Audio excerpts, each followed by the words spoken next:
नमस्कार भाइयों और बहनों, और आपका स्वागत है आपके अपने चैनल द क्विक लाइब्रेरी के मुंशी प्रेमचंद रेडियो सीरीज में।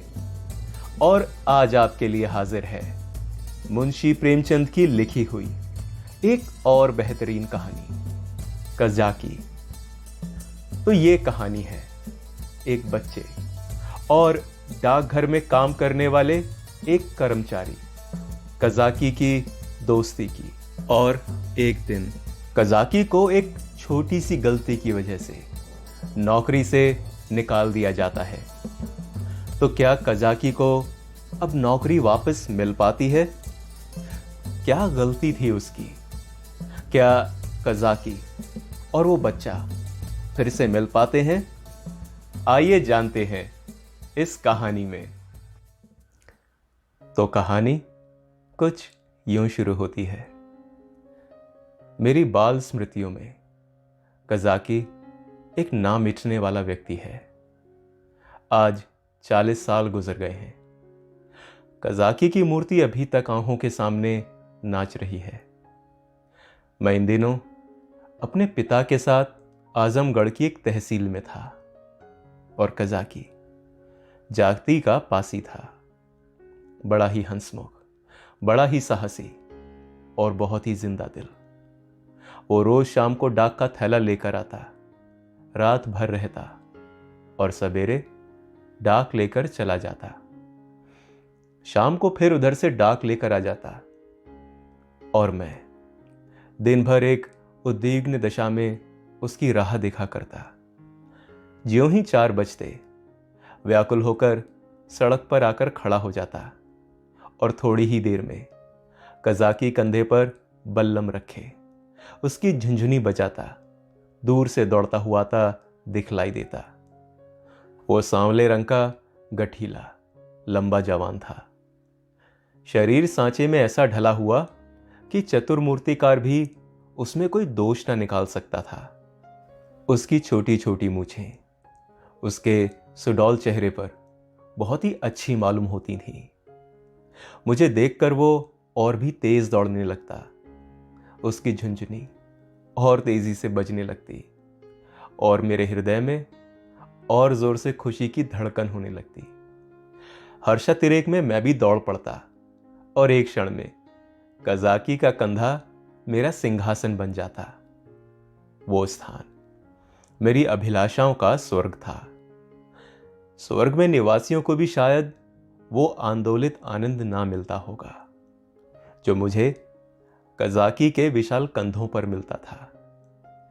संसार मेरी आंखों में तुच्छ हो जाता और जब कज़ाकी मुझे कंधे पर लिए हुए दौड़ने लगता तब तो ऐसा मालूम होता मानो मैं हवा के घोड़े पर उड़ा जा रहा हूं। कज़ाकी डाक खाने में पहुंचता तो पसीने से तर रहता, लेकिन आराम करने की आदत ना थी। थैला रखते ही वो हम लोगों को लेकर किसी मैदान में निकल जाता। कभी हमारे साथ खेलता तो कभी बिरहे गाकर सुनाता और कभी कहानियां सुनाता। उसे चोरी और डाके, मारपीट, भूत प्रेत की सैकड़ों कहानियां याद थीं। मैं ये कहानियां सुनकर विस्मयपूर्ण आनंद में मग्न हो जाता। उसकी कहानियों के चोर और डाकू सच्चे योद्धा होते थे जो अमीरों को लूटकर दीन दुखी प्राणियों का पालन करते थे और मुझे उन पर घृणा के बदले श्रद्धा होती थी। एक दिन कज़ाकी को डाक का थैला लेकर आने में देर हो गई। सूर्यास्त हो गया और वो दिखलाई न दिया। मैं खोया हुआ सड़क पर दूर तक आंखें फाड़ फाड़ कर दिखता था, पर वो परिचित रेखा दिखलाई ना पड़ती थी। कान लगा लगा कर सुनता था झुनझुन की वो आमोदमय ध्वनि, पर वो सुनाई ना देती थी। प्रकाश के साथ मेरी आशा भी मलिन होती जाती थी। उधर से किसी को आते देखता तो पूछता, क्या कज़ाकी आता है उधर से? पर या तो कोई सुनता ही ना था या केवल सिर हिला देता। सहसा झुनझुन की आवाज मेरे कानों में आई। मुझे अंधेरे में चारों ओर भूत ही दिखलाई देते थे। यहां तक कि माताजी के कमरे में ताक पर रखी हुई मिठाई भी अंधेरा हो जाने के बाद मेरे लिए त्याज्य हो जाती थी। लेकिन वो आवाज सुनते ही मैं उसकी तरफ जोर से दौड़ा। हां, वो कज़ाकी ही था। उसे देखते ही मेरी विकलता क्रोध में बदल गई। मैं उसे मारने लगा और फिर रूठकर अलग खड़ा हो गया। कज़ाकी ने हंसकर कहा, मारोगे तो मैं एक चीज लाया हूं, वो ना दूंगा। मैंने साहस करके कहा, ठीक है, जाओ, मत देना, मैं लूंगा ही नहीं। कज़ाकी, अभी दिखा दूं तो दौड़कर गोद में उठा लोगे। मैंने पिघल कर कहा, अच्छा, दिखा दो। कज़ाकी, तो आकर मेरे कंधे पर बैठ जाओ, भाग चलूं, आज बहुत देर हो गई है, बाबूजी बिगड़ रहे होंगे। मैंने अकड़कर कहा, पहले दिखा। मेरी विजय हुई। अगर कज़ाकी को देर का डर ना होता और वो 1 मिनट और रुक सकता तो शायद पांसा पलट जाता। उसने कोई चीज दिखलाई जिसे वो एक हाथ से छाती से चिपटाए हुए था। लंबा मुंह था और 2 आंखें चमक रही थीं। मैंने उसे दौड़कर कज़ाकी की गोद से ले लिया। ये हिरन का बच्चा था। ओह, मेरी उस खुशी का कौन अनुमान करेगा। तब से कठिन परीक्षाएं पास की, अच्छा पद भी पाया, राय बहादुर भी हुआ, पर वो खुशी हासिल ना हुई। मैं उसे गोद में लिए उसके कोमल स्पर्श का आनंद उठाता हुआ घर की ओर दौड़ा। कज़ाकी को आने में क्यों इतनी देर हुई, इसका ख्याल ही ना रहा। मैंने पूछा, ये कहां मिला कज़ाकी? कज़ाकी, भैया, यहां से थोड़ी दूर पर एक छोटा सा जंगल है, उसमें बहुत सारे हिरन रहते हैं। मेरा बहुत जी चाहता था कि कोई बच्चा मिल जाए तो तुम्हें दे दूं। आज ये बच्चा हिरनों के झुंड के साथ दिखलाई दिया। मैं झुंड की ओर दौड़ा तो सबके सब भाग निकले। ये बच्चा भी भागा, लेकिन मैंने पीछा ना छोड़ा। और हिरन तो बहुत दूर निकल गए, ये पीछे रह गया और मैंने इसे पकड़ लिया। इसी से इतनी देर हो गई। यूं बातें करते हुए हम दोनों डाक खाने पहुंचे। बाबूजी ने मुझे ना देखा, हिरन के बच्चे को भी ना देखा। कज़ाकी पर ही उनकी निगाह पड़ी। बिगड़ कर बोले, आज इतनी देर कहां लगाई और अब थैला लेकर आया है, उसे लेकर क्या करूं? डाक तो कब की चली गई, बता, तूने इतनी देर कहां लगाई? कज़ाकी के मुंह से आवाज ना निकली। बाबूजी ने कहा, तुझे शायद अब नौकरी नहीं करनी है, नीच है ना, पेट भरा तो मोटा हो गया, जब भूखों मरने लगेगा तो आंखें खुलेंगी। कज़ाकी चुपचाप खड़ा रहा। बाबूजी का क्रोध और बढ़ा। बोले, अच्छा, थैला रख दे और अपने घर की राह ले। अब डाक लेकर आया है, तेरा क्या बिगड़ेगा, जहां चाहेगा मजूरी कर लेगा, माथे तो मेरे आएगी, जवाब तो मुझसे तलब होगा। कज़ाकी ने रुआंसे होकर कहा, सरकार, अब कभी देर ना होगी। बाबूजी, आज क्यों देर की, इसका जवाब दे पहले। कज़ाकी के पास इसका कोई जवाब ना था। आश्चर्य तो यह था कि मेरी जबान भी बंद हो गई। बाबूजी बड़े गुस्सेवर थे, उन्हें काम करना पड़ता था और इसी से बात बात पर झुंझला पड़ते थे। मैं तो उनके सामने कभी जाता ही ना था। वो भी मुझे कभी प्यार ना करते थे। घर में केवल 2 बार घंटे भर के लिए भोजन करने आते थे, बाकी सारे दिन दफ्तर में लिखा करते थे। उन्होंने बार बार एक सहकारी के लिए अफसरों से विनय की थी, पर इसका कुछ असर ना हुआ था। यहां तक कि तातील के दिन भी बाबूजी दफ्तर में ही रहते थे। केवल माताजी ही उनका क्रोध शांत करना जानती थी, पर वो दफ्तर में कैसे आती? बेचारा कज़ाकी। उस वक्त मेरे देखते ही देखते निकाल दिया गया। उसका बल्लम, चपरास और साफा छीन लिया गया और उसे डाक खाने से निकल जाने का नादिरी हुक्म सुना दिया गया। उफ। उस वक्त मेरा ऐसा जी चाहता था कि अगर मेरे पास सोने की लंका होती तो कज़ाकी को दे देता और बाबूजी को दिखा देता कि आपके निकाल देने से कज़ाकी का बाल भी बांका नहीं हुआ। किसी योद्धा को अपनी तलवार पर जितना घमंड होता है, उतना ही घमंड कज़ाकी को अपने चपरास पर था। पर जब वो चपरास खोलने लगा तो उसके हाथ कांप रहे थे और आंखों से आंसू बह रहे थे। और इस सारे उपद्रव की जड़ वो कोमल वस्तु थी जो मेरी गोद में मुंह छिपाए ऐसे चैन से बैठी हुई थी मानो माता की गोद में हो। फिर जब कज़ाकी चला तो मैं भी धीरे धीरे उसके पीछे पीछे चला। मेरे घर के द्वार पर आकर कज़ाकी ने कहा, भैया अब घर जाओ, सांझ हो गई है। मैं चुपचाप खड़ा अपने आंसुओं के वेग को सारी शक्ति से दबा रहा था। कज़ाकी फिर बोला, भैया मैं कहीं बाहर थोड़ी ना जा रहा हूं और फिर आऊंगा, तुम्हें कंधे पर बिठाकर खुद आऊंगा। बाबूजी ने मेरी नौकरी ले ली है तो क्या इतना भी ना करने देंगे? तुमको छोड़कर मैं कहीं ना जाऊंगा भैया। जाकर अम्मा से कह दो कज़ाकी जाता है, उसका कहा सुना माफ करे। मैं दौड़ा हुआ घर गया, लेकिन अम्मा जी से कुछ कहने के बदले बिलख बिलख कर रोने लगा। अम्मा जी रसोई के बाहर निकलकर पूछने लगी, क्या हुआ बेटा, किसने मारा? बाबूजी ने कुछ कहा है क्या? अच्छा चुप तो हो जाओ, आज घर आते ही पूछती हूं। जब देखो मेरे लड़के को मारा करते हैं। चुप हो जाओ बेटा, अब तुम उनके पास कभी मत जाना। मैंने बड़ी मुश्किल से आवाज संभाल कर कहा, कज़ाकी। अम्मा ने समझा कज़ाकी ने मारा है। बोली, अच्छा आने दो कज़ाकी को, देखो खड़े खड़े निकलवा देती हूं। हरकारा होकर मेरे राजा बेटे को मारता है। आज ही सफा बल्लम सब छिनवा देती हूं। मैंने जल्दी से कहा, नहीं, कज़ाकी ने नहीं मारा, बाबूजी ने उसे निकाल दिया है।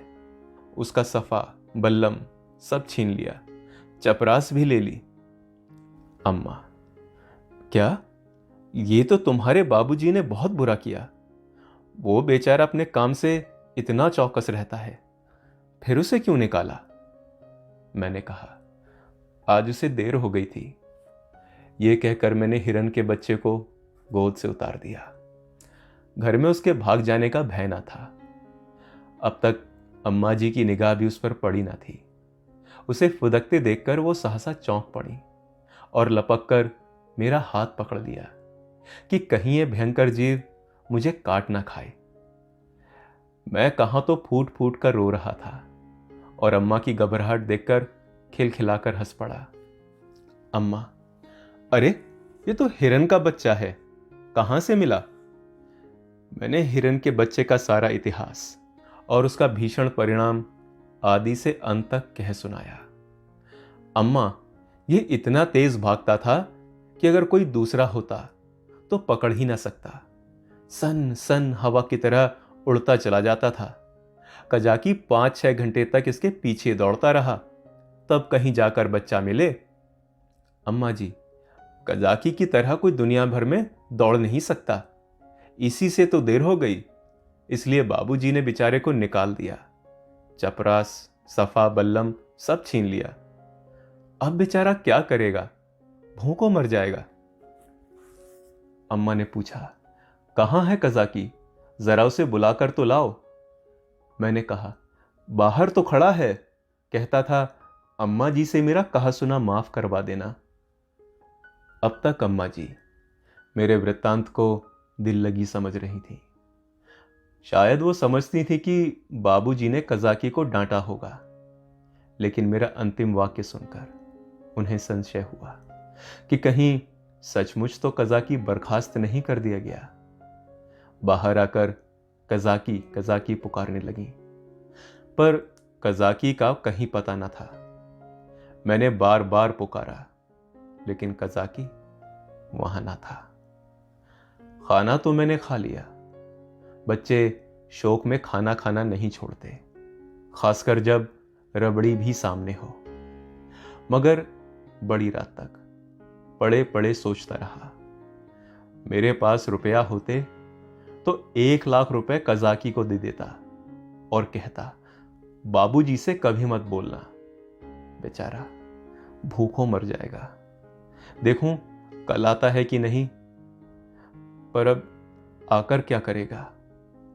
मगर आने को तो कह गया है। मैं कल उसको अपने साथ खाना खिलाऊंगा। और ये हवाई केले बनाते बनाते मुझे नींद आ गई। दूसरे दिन मैं दिन भर अपने हिरन के बच्चे की सेवा सत्कार में व्यस्त रहा। पहले उसका नामकरण संस्कार हुआ, मुन्नू राम रखा गया। फिर मैंने उसका अपने सब हमजोलियों और सहपाठियों से परिचय कराया। दिन ही भर में वो मुझसे इतना हिल गया कि मेरे पीछे पीछे दौड़ने लगा। इतनी ही देर में मैंने उसे अपने जीवन में एक महत्वपूर्ण स्थान दे दिया। अपने भविष्य में बनने वाले विशाल भवन में उसके लिए अलग कमरा बनाने का निश्चय कर लिया। चारपाई, सैर कराने की फिटन आदि की भी आयोजन कर ली। लेकिन संध्या होते ही मैं सब कुछ छोड़ छाड़ कर सड़क पर जाकर खड़ा हो गया और कज़ाकी की बाट जोहने लगा।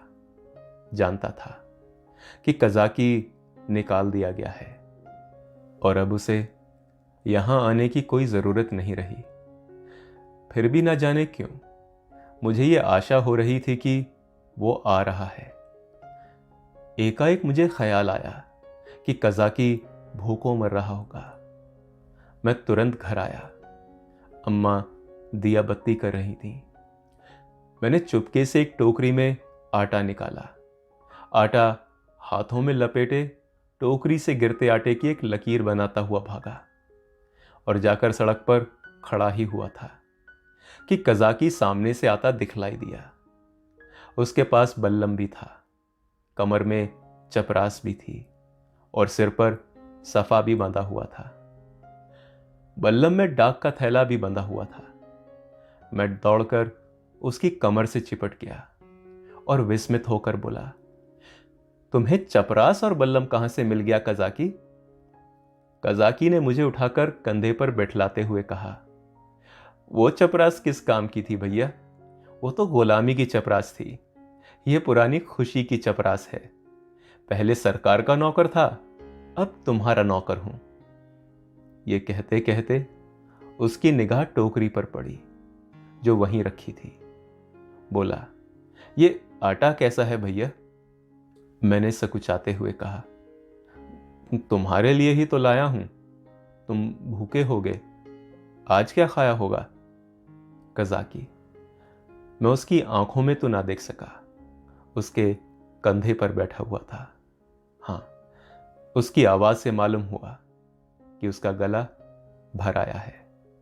बोला, भैया क्या रूखी ही रोटियां खाऊंगा? दाल, नमक, घी और तो कुछ भी नहीं है। मैं अपनी भूल पर बहुत ही लज्जित हुआ। सच तो है, बेचारा रूखी रोटियां कैसे खाएगा, लेकिन नमक, दाल और घी कैसे लाऊं? अब तो अम्मा भी चौके में होंगी। आटा लेकर तो वो किसी तरह भाग आया था, पर अभी तक मुझे ना मालूम था कि मेरी चोरी पकड़ ली गई है। आटे की लकीर ने सुराग दे दिया है। अब ये तीनों चीजें कैसे लाऊंगा? अम्मा से मांगूंगा तो कभी ना देंगी। एक एक पैसे के लिए तो घंटों रुलाती हैं। इतनी सारी चीजें क्यों देने लगी? एकाएक मुझे एक बात याद आई कि मैंने अपने किताबों के बस्ते में कई आने पैसे रख छोड़े थे। मुझे पैसा जमा करने में बड़ा आनंद आता था।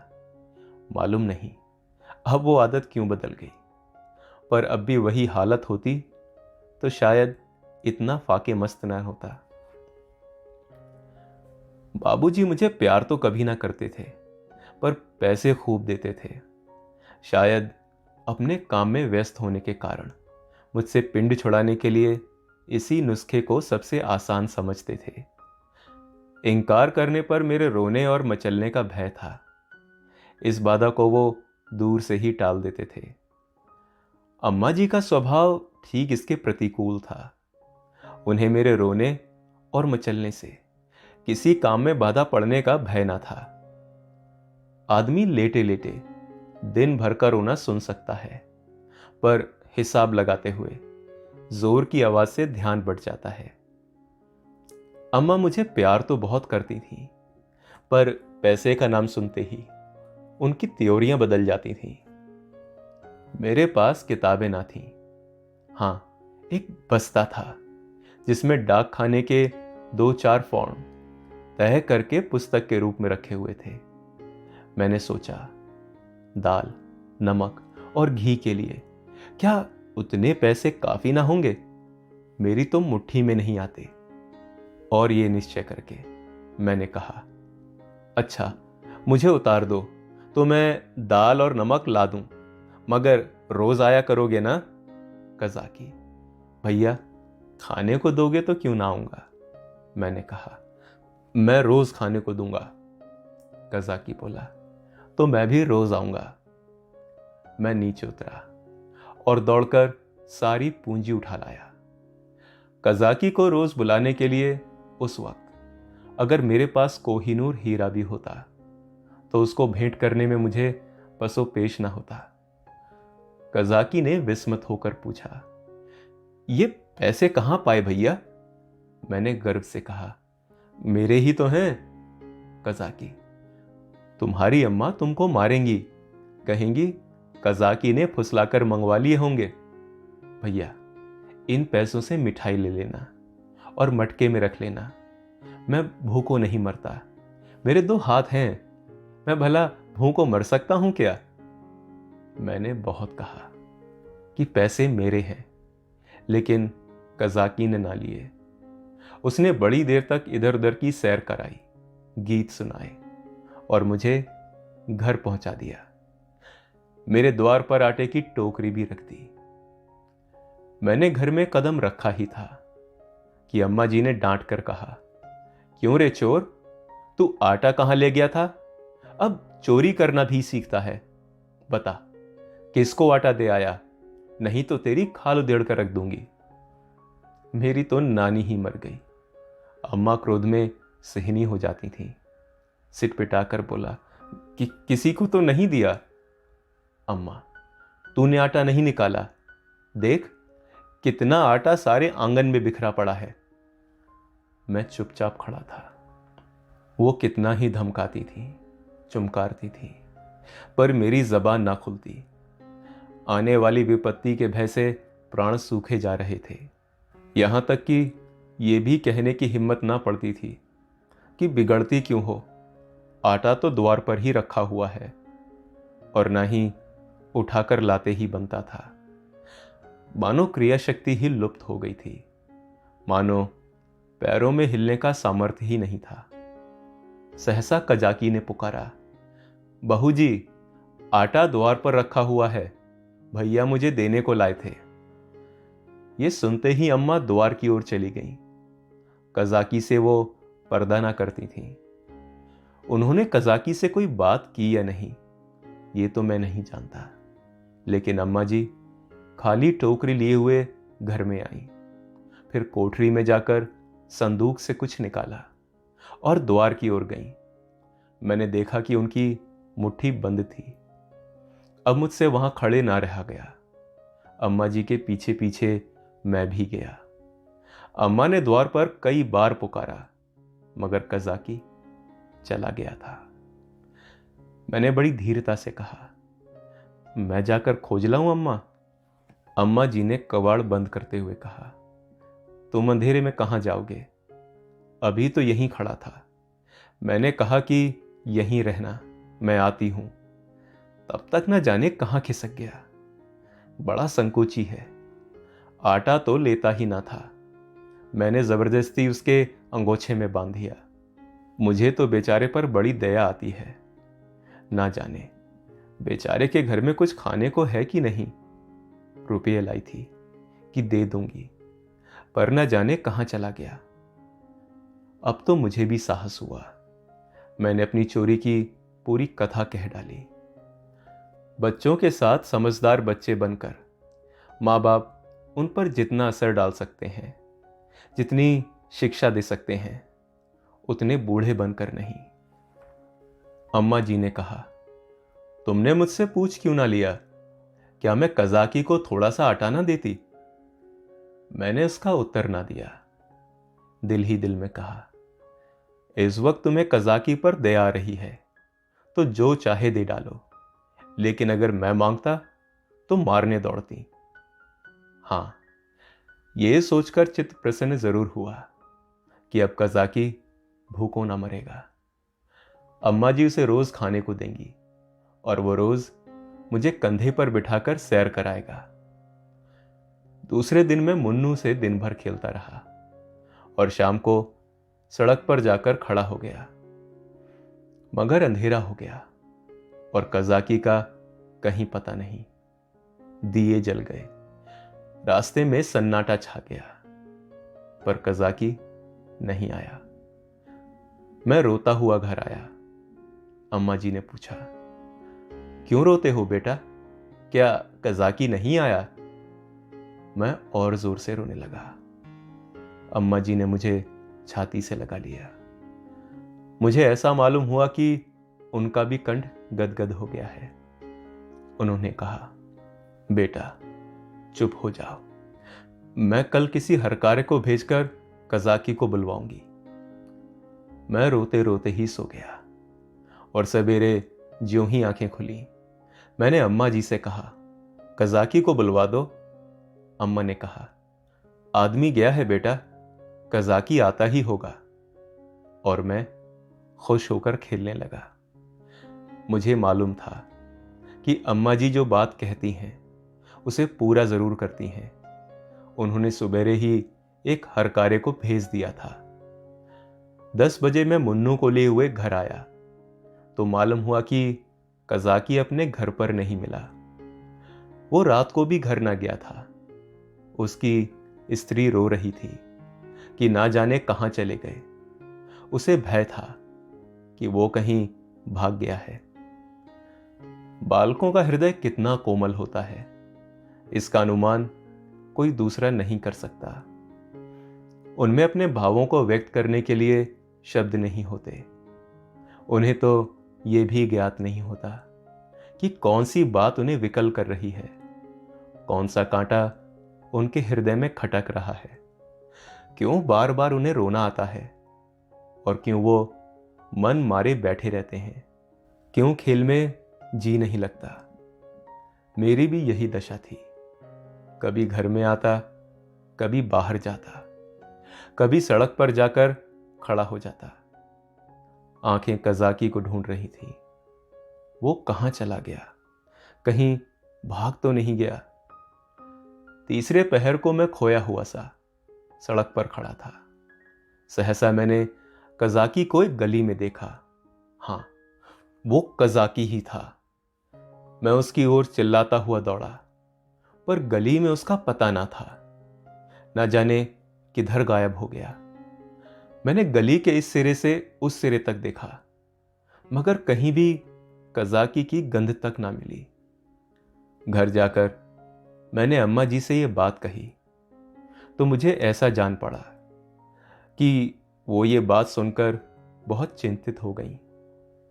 और इसके बाद 2-3 दिन तक कजाकी दिखलाई ना दिया। अब मैं भी उसे कुछ कुछ भूलने लगा। बच्चे पहले जितना प्रेम करते हैं, बाद में उतने ही निष्ठुर भी हो जाते हैं। जिस खिलौने पर प्राण देते हैं, उसी को 2-4 दिन के बाद पटक कर फोड़ भी डालते हैं। 10-12 दिन और बीत गए। दोपहर का समय था। बाबूजी खाना खा रहे थे।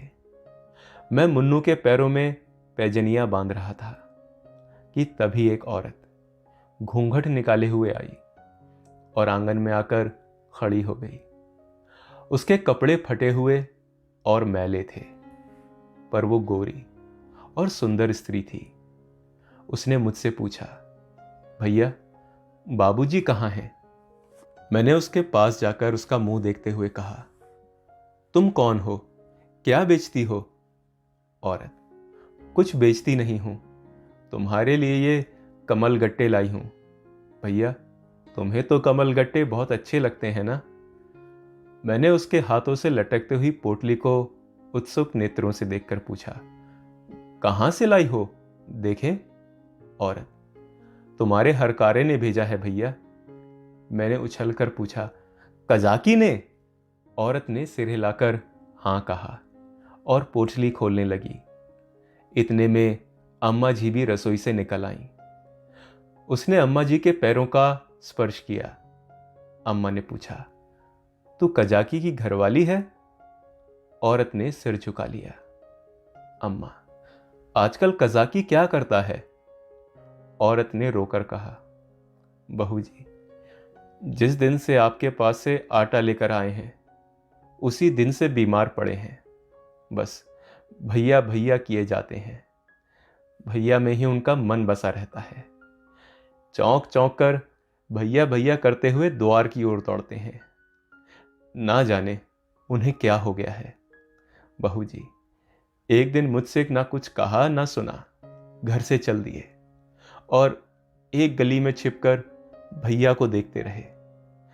जब भैया ने उन्हें देख लिया तो भागे। तुम्हारे पास आते हुए लजाते हैं। मैंने कहा, हां, मैंने उस दिन तुमको बताया था ना अम्मा। अम्मा, घर में कुछ खाने पीने को है? औरत, हां बहू जी, तुम्हारे आशीर्वाद से खाने पीने का दुख नहीं है। आज सवेरे उठे और तालाब की ओर चले गए। बहुत कहती रही, बाहर मत जाओ, हवा लग जाएगी, मगर ना माने। मारे कमजोरी के पैर कांपने लगते हैं, मगर तालाब में घुसकर ये कमल गट्टे तोड़ लाए। तब मुझसे कहा, ले जा, भैया को दे आ, उन्हें कमल गट्टे बहुत अच्छे लगते हैं। और कुशल क्षेम पूछती आना। मैंने पोटली से कमल गट्टे निकाल लिए थे और मजे से चख रहा था। अम्मा ने बहुत आंखें दिखाई, मगर यहां इतनी सब्र कहां। अम्मा ने कहा, कह देना सब कुशल से है। मैंने कहा, यह भी कह देना कि भैया ने बुलाया है, ना जाओगे तो फिर तुमसे कभी ना बोलेंगे। हां। बाबूजी खाना खाकर निकल आए थे। तौलिए से हाथ मुंह पोंछते हुए बोले, और यह भी कह देना कि साहब ने तुमको बहाल कर दिया है, जल्दी जाओ, नहीं तो कोई दूसरा आदमी रख लिया जाएगा। औरत ने अपना कपड़ा उठाया और चली गई। अम्मा ने बहुत पुकारा, पर वो ना रुकी। शायद अम्मा जी उसे कुछ देना चाहती थी। अम्मा ने पूछा, क्या सचमुच बहाल हो गया? बाबूजी, और क्या, झूठ थोड़ी ना बोल रहा हूं, मैंने तो 5वें ही दिन बहाली की रिपोर्ट कर दी थी। अम्मा, यह बहुत अच्छा किया तुमने। बाबूजी, उसकी बीमारी की दवा यही है। मैं दूसरे दिन सुबह उठा तो क्या देखता हूं कि कजाकी लाठी टेकता हुआ चला आ रहा है। वो बहुत दुबला पतला हो गया था, मालूम होता था बूढ़ा हो गया है। हरा भरा पेड़ सूखकर ठूंठा हो गया था। मैं उसकी ओर दौड़ा और उसकी कमर से लिपट गया। कजाकी ने मेरे गाल चूमे और मुझे उठाकर कंधे पर बिठाने की चेष्टा करने लगा, पर मैं ना उठ सका। तब वो जानवरों की भांति भूमि पर हाथों और घुटनों के बल खड़ा हो गया और मैं उसकी पीठ पर सवार होकर डाक खाने की ओर चला। मैं उस वक्त फूला न समाता था और शायद कजाकी मुझसे भी ज्यादा खुश था। बाबूजी ने कहा, कजाकी, तुम बहाल हो गए, पर अब कभी देर मत करना। कजाकी रोता हुआ पिताजी के पैरों में गिर पड़ा। मगर शायद मेरे भाग्य में दोनों सुख भोगना ना लिखा था। मुन्नू मिला तो कज़ाकी छूटा, कज़ाकी आया तो मुन्नू हाथ से गया, और ऐसा गया कि आज तक उसके जाने का दुख है। मुन्नू मेरी ही थाली में खाता था, और जब तक मैं खाने को ना बैठूं वो भी कुछ ना खाता था। उसे भात से बहुत ही रुचि थी, लेकिन जब तक खूब घी ना पड़ा हो उसे संतोष ना होता था। वो मेरे साथ ही सोता था और मेरे साथ ही उठता भी था। सफाई तो उसे इतनी पसंद थी कि मल मूत्र त्याग करने के लिए घर के बाहर मैदान में निकल जाता था। कुत्तों से उसे बहुत चिढ़ थी। कुत्तों को घर में घुसने ना देता था, और कुत्तों को देखते ही थाली से उठ जाता और उसे दौड़कर घर से बाहर निकाल देता था। कज़ाकी को डाक खाने में छोड़कर जब मैं खाना खाने गया तो मुन्नू भी आ बैठा। अभी 2-4 ही कौर खाए थे कि एक झबरा सा कुत्ता आंगन में दिखाई दिया। मुन्नू उसे देखते ही दौड़ा। दूसरे घर में जाकर कुत्ता चूहा हो जाता है। झबरा कुत्ता उसे आते ही देखकर भागा। मुन्नू को अब लौट आना चाहिए था, लेकिन वो कुत्ता उसके लिए यमराज का दूत था। मुन्नू को उसे घर से निकालकर भी संतोष ना हुआ। वो उसे घर के बाहर मैदान में भी दौड़ाने लगा। मुन्नू को शायद ख्याल ना रहा कि यहां मेरी अमलदारी नहीं है। वो उस क्षेत्र में पहुंच गया जहां झबरे का भी उतना ही अधिकार था जितना कि मुन्नू का। मुन्नू कुत्तों को भगाते भगाते कदाचित अपने बाहुबल पर घमंड करने लगा था। वो ये ना समझता था कि घर में उसकी पीठ पर उसके घर के स्वामी का भय काम किया करता है। झबरे ने इस मैदान में आते ही उलटकर मुन्नू की गर्दन दबा दी। बेचारे मुन्नू के मुंह से आवाज तक ना निकली। जब पड़ोसियों ने शोर मचाया तो मैं दौड़ा। देखा तो मुन्नू मरा पड़ा है और झबरे का कहीं पता नहीं। तो भाइयों और बहनों, कैसी लगी आपको ये कहानी? कमेंट सेक्शन में ज़रूर बताना, और अपने चैनल को लाइक और सब्सक्राइब करना भी मत भूलना। और अगर आप वो बेल आइकन भी दबा दोगे तो नेक्स्ट वीडियो की खबर अपलोड होते ही तुरंत मिल जाएगी। और अब मुझे दीजिए इजाज़त, और फिर मिलते हैं एक और नई कहानी के साथ। और तब तक के लिए नमस्कार।